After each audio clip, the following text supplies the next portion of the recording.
Hello, everybody. In case I didn't see it, good morning, good afternoon, good evening, and good night. Today, I want to share you a fractured story about Swan Lake. In case you don't know what Swan Lake is, just search it in Google. Now, please enjoy and please forgive me if I have a wrong pronunciation or a delay because it's night and I'm just so nervous. Please just enjoy listening to me. Thank you. Once upon a time, in a grand kingdom, lived a prince named Shakespeare. He, since the beginning, was a dramatic young man who spent too much reading fairy tales. For his birthday now, his mother ordered him to find a wife. Stressed by the pressure, Shakespeare took his crossbow and went to the woods. By a beautiful lake, he saw a majestic swan wearing a tiny golden crown. Suddenly, a flash of light appeared. Whoosh! A swan transformed into a beautiful young woman named Odette. Shakespeare gasped, dropping his crossbow and shouted, "Oh, a beautiful princess! I know. You are cursed by an evil sorcerer, aren't you? Fear not, my lady. I shall kill him and break the spell with my true love kiss." Odette, the beautiful woman that had turned out to be a swan, looking highly annoyed. He was blink and give Shakespeare a side eye before saying,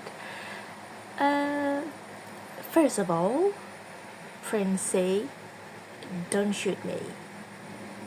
Second of all, it's not a curse. It's a superpower."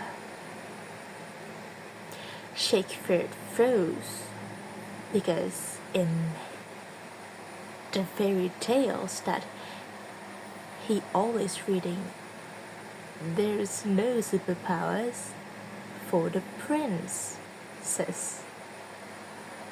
But then Odette explained that the evil sorcerer Rothbard was actually a corrupt businessman who was trying to bulldoze the forest to build luxury condos.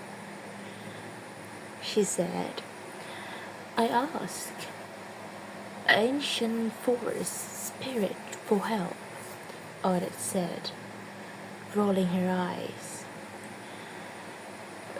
"Being a swan, allow me to fly," smiled and wrote the secret meeting with his minions and put on his expensive cars. It's called ego activism, Princey. Before Shakespeare could process this, Rothbard arrived, wearing a short business suit and holding a magical contract. "Aha! There you are, little goose. Odette, sign the forest over to me, or you'll stay to a birth forever." Shakespeare stepped forward bravely trying to be a hero. "Halt, villain! Face my blade!"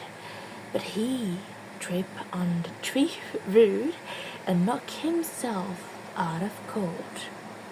Very princey, very busy. But Odette, not so surprisingly though, didn't need a prince. She scratched her arms and transformed back into a giant swan with a loud honk. She flew straight at Rothbard.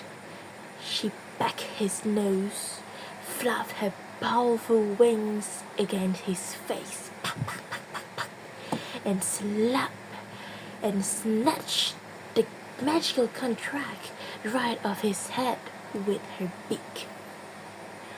She ripped the contract to pieces. Without his magical contract, Rothbard's power is vanished, and he ran away crying, promising to invest in ecotourism instead. The ending is when Shakespeare finally woke up, rubbing his head. Did my true love kiss save the day? He said while rubbing his head. Odette, back in human form, laughed mockingly. No, my fierce honking saved the day. But hey, Princey, Mr. Your Highness, I don't know, since you hate the royal balls so much as I hate the corrupt billionaires, like, do you want to help me guard the lake?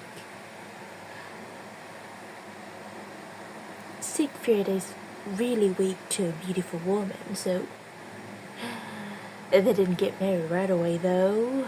Instead, they become the kingdom's best environmental duo. Siegfried learned to use his crossbow to target sport, and Odette keep her swan powers. Because flying is much faster than walking anyway. They then live happily and fiercely ever after. Thank you. The moral message of this story is don't stop deforestation and no, I mean like stop deforestation, not don't stop deforestation. That is so weird. I mean like stop deforestation and stop underestimated woman. Thank you.